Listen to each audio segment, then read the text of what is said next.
it there by the end. Beginning was a little rough, but I hope that the words of the hymn and the message were not lost because of it.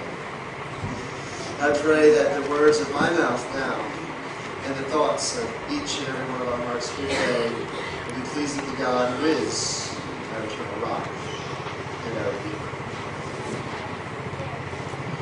If I were to ask you to describe your prayer life,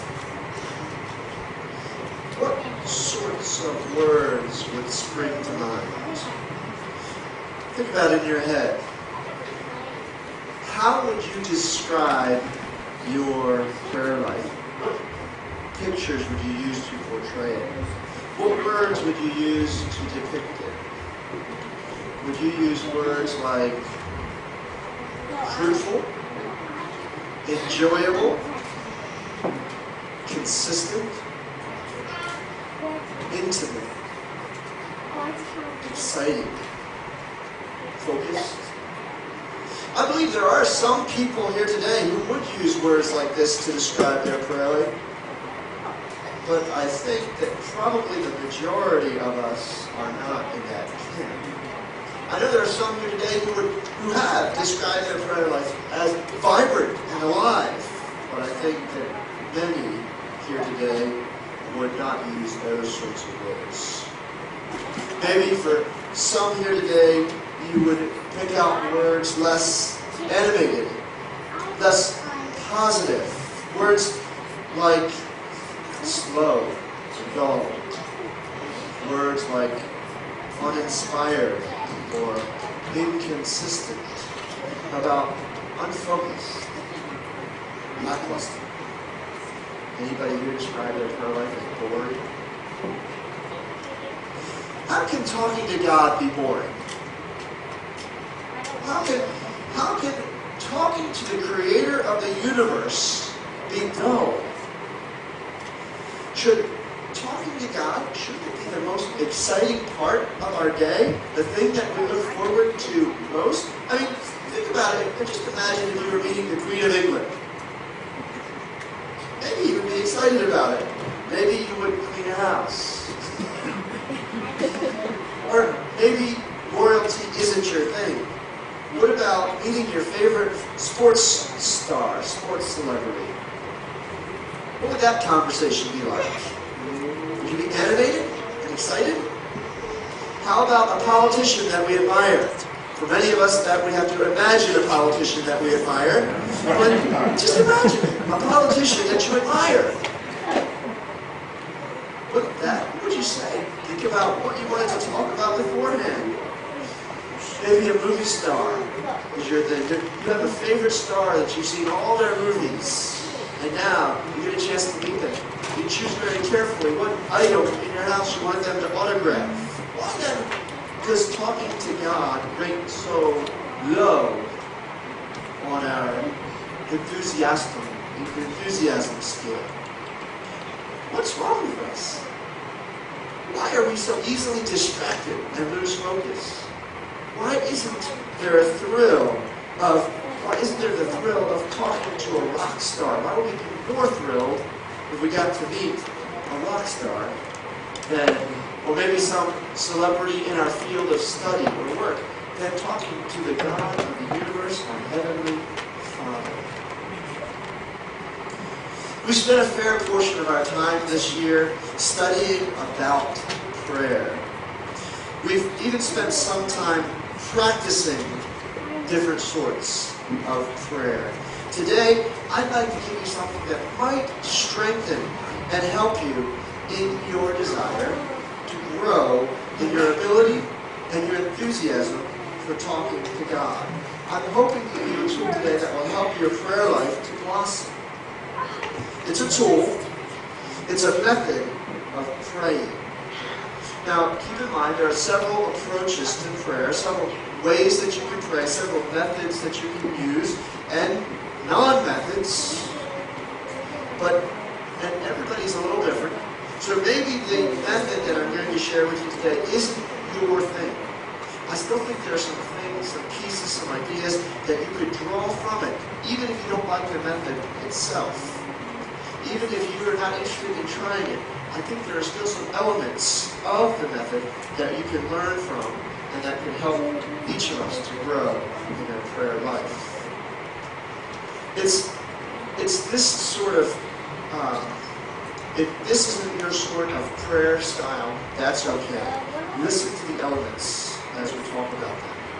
The prayer that we're going to be talking about today is a prayer method that was developed by a guy named Ignatius Loyola. Now, you may not know Ignatius Loyola, but you may have heard of one of the schools that was founded and named after him. Dan Barker, Loyola. Proud alumni. Did I get a Not right now. maybe a woo-woo? Yeah. Not quite a woo-woo. You may also have heard of the monks, the order of monks that he founded, called the Jesuits. He founded the Jesuits.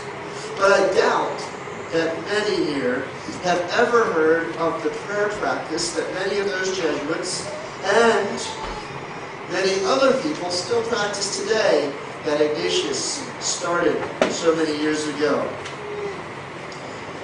Many people use this tool because they find it helpful in developing their prayer life. In fact, it's intended to be prayed every day as prayer, and many people pray it twice a day. They pray at lunch and then again before they go to bed.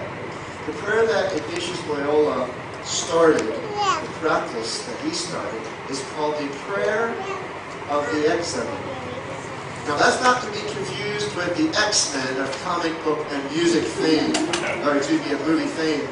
It's the Examen. E-X-A-M-E-N. Comes from the word examine. The prayer of the Examen, to examine.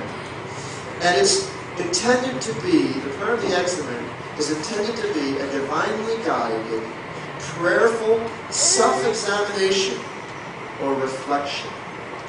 We examine ourselves with God's help, seeing all of our life from His perspective. Every act, every event, every word, and every thought, every mundane experience becomes an opportunity for God to speak into and through our lives. This prayer is meant to be prayed every day so that we can look at all those minutiae, the details of life. David, King David, prayed this sort of Examen prayer in Psalm 139 when he prayed this: "Search me, O God, or examine me, O God, and know my heart. Try me, and know my thoughts. See if there is any grievous or errorless way in me. Lead me to the way of everlasting life." David invited God to examine him and to lead him. That's basically what we're talking about when we say the prayer of the Examen. It's an invitation to God to examine us and to reveal to us things about ourselves and the ways in which God is working in our lives to help us to grow, the way that God is speaking in our lives. And as we examine these things, it will help our spiritual walk and deepen our relationship with God. This invitation is an invitation for God to speak. God can speak to us and through us when we take the time to listen. That is what the prayer of the Examen is all about, giving God the opportunity to speak to His people who have taken the time to listen. The prayer of the Examen has potential to improve our prayer life as well as deepen our relationship with God. By spending time in divinely guided, prayerful self-reflection or self-examination, we bring our lives into sharp focus, into the divine perspective. When we take time to reflect on the various events of our lives through divinely colored lenses, our lives take on new meaning. You ever look at those lenses where they have colors? Some things disappear entirely. If I put on a red lens, glasses here, all the carpet and all the chairs would look blank. It changes the way we see things. When we put on divinely colored lenses, it changes the way we see life. Seemingly insignificant, the tiny little things in life become a chance for God to speak, for divine revelation. Moments of frustration become teachable moments.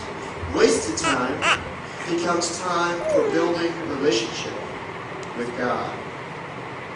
When we recognize God at work in the little insignificant things in life, we begin to appreciate Him more. And the more we see God in the everyday, the more we understand His constant presence with us in our lives, and our appreciation for that presence grows.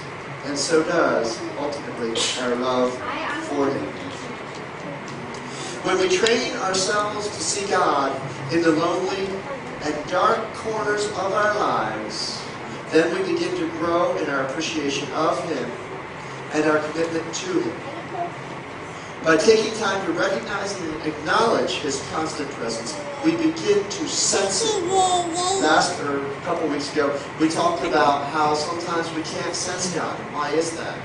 By taking the time to see Him in all the little things, then we begin to cultivate within us a natural ability to sense Him as we are living life with Him.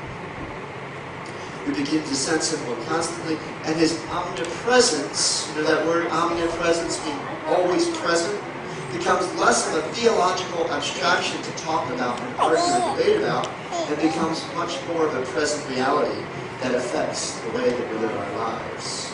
Our relationship with God will deepen and grow as we learn to examine our lives and see God at work in them. Divinely guided, prayerful self-reflection, that's what I'm defining as the excellent. Divinely guided, prayerful self-reflection also gives God ample opportunity to reveal areas of weakness in our lives and strength. As we reflect on the minutiae of life, we begin to see in them indication of our heart's true trajectory. We begin to see little areas of our life that need improvement. Little sins that may have gone unnoticed. Sure, we remember the big ones, but perhaps we're missing the little ones that lead to the big ones, or that indicate our heart's true position. But as we begin to pay attention, God will bring these things to light, and we'll be able to repent of them, and be able to grow beyond them, having received God's forgiveness and His spiritual strengthening. But it won't be only the mistakes that God will begin to reveal to us. He'll be able to reveal little areas of strength as well. We'll be able to see those little victories that would have gone uncelebrated otherwise. Glory that we could have given to God had we only taken time to realize how He empowered us in that tiny moment before the big event. And we can give Him glory and thank Him. And again, that will make us stronger, our walk stronger, and our relationship closer. These little victories could be God's way of redirecting our lives or giving us guidance. It could be ways that God will deepen and empower our relationship with Him. They may be God's way of directing us into new areas of service as well. But if we don't take the time to sit down and listen, if we don't take the time to enter into the prayer of the excellent, divinely guided, prayerful self-reflection, we could miss these little areas of victory. So the best way to learn about the prayer of the excellent is actually to do it. Now keep in mind, the prayer of the excellent is an individual prayer to be done silently. So as a group, we will do it silently. But we'll take a few minutes and we'll talk through it. But today, we're out of time. So I hope that you're interested, and I hope that you're motivated to learn a little more about the prayer of the excellent. I want to share with you just a very beginning piece on how you do this, and I want you to try it this week. It's intended to be done every day. At the end of the day, or if you're not a person who prays before you go to bed, at the beginning of the day.